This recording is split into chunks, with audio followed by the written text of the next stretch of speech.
When I think back to Lost Vikings, probably the first thing that comes to mind for me is the graphics, the vibrant, colorful graphics.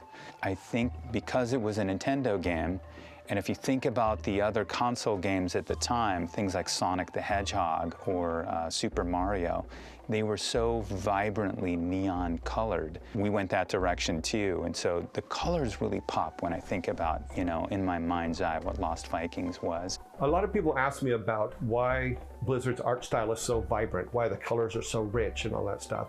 And they always, I love listening to their theories about how the theories that come up actually really make me laugh. One of the things that Alan wanted to do was make the artists work under poor light conditions. What that meant was, you know, you had to draw under these fluorescent lights, and so everything had to be really bright and cartoony in order to show up under those lighting conditions.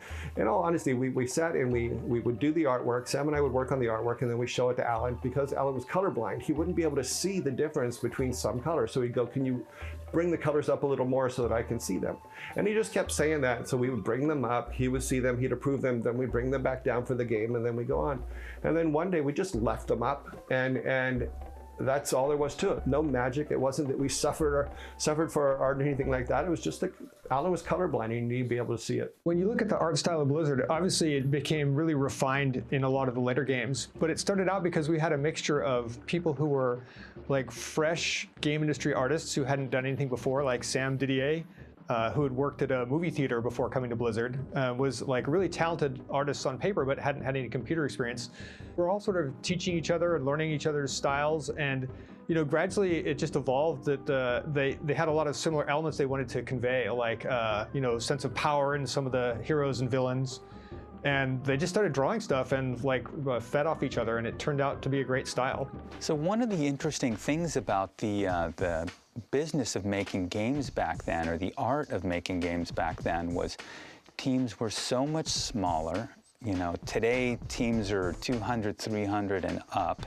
Back then you could make a game start to finish in just a few months with 4 or 5 people. That could all hear each other. If one of us sneezed, the person furthest away would say Gesundheit. Right now, if you wanted to go from one corner of Blizzard to the other corner of Blizzard, just here in Irvine, oh, how long do I think it would take? It would probably take a minute to walk across the first quad, and then you gotta wait for the light, and then you have to cross a street, and then you have to walk through the second quad, and that's gonna take you maybe a 4-minute walk at least to go from one corner of Blizzard to the other corner of Blizzard. 4 minutes. Yeah, when I run into old school folks at the company, it usually brings back some good memories. I think that most of the things that we did back at Silicon and Synapse were a team effort that all of us pitched in, and all of us fed off each other, and all of us came up with some really good ideas to solve problems that had come before us, both artistically and program-wise. We had a lot of ideas for things we could accomplish back in the old Super Nintendo and Genesis days,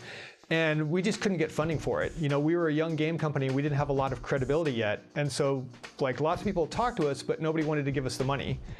Which I still think was surprising because, you know, we were the first American team to release a game on Super Nintendo. The first 10 titles, 9 of them were Japanese, and 1 Silicon and Synapse game. So I felt like they should have given us a shot, and we could have done some amazing stuff.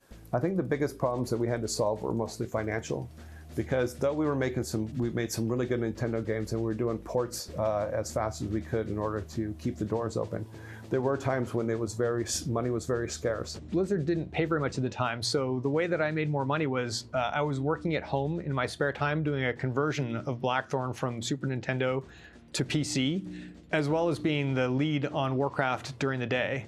So it was insane the number of hours that I was working to try and accomplish both those projects to make literally just a few $1,000s more. We really suffered in the early years of Blizzard.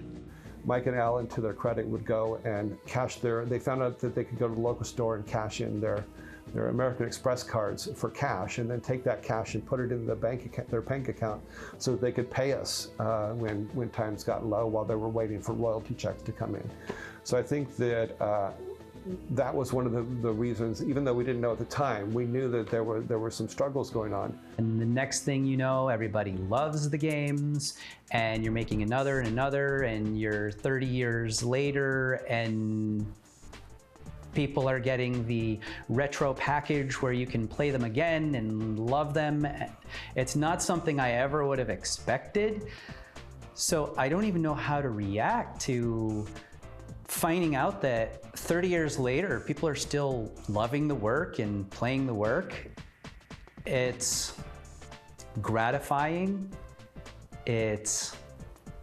I'm honored that people love this stuff so much. You know, I'm really heartened by the success that Blizzard has had over the years.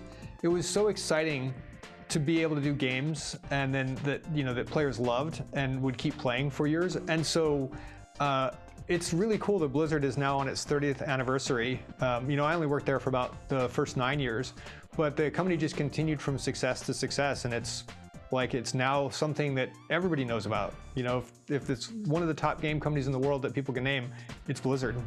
Back in the early days, before we were known, there was one sort of standout moment for me when I knew kind of our games were going to become popular.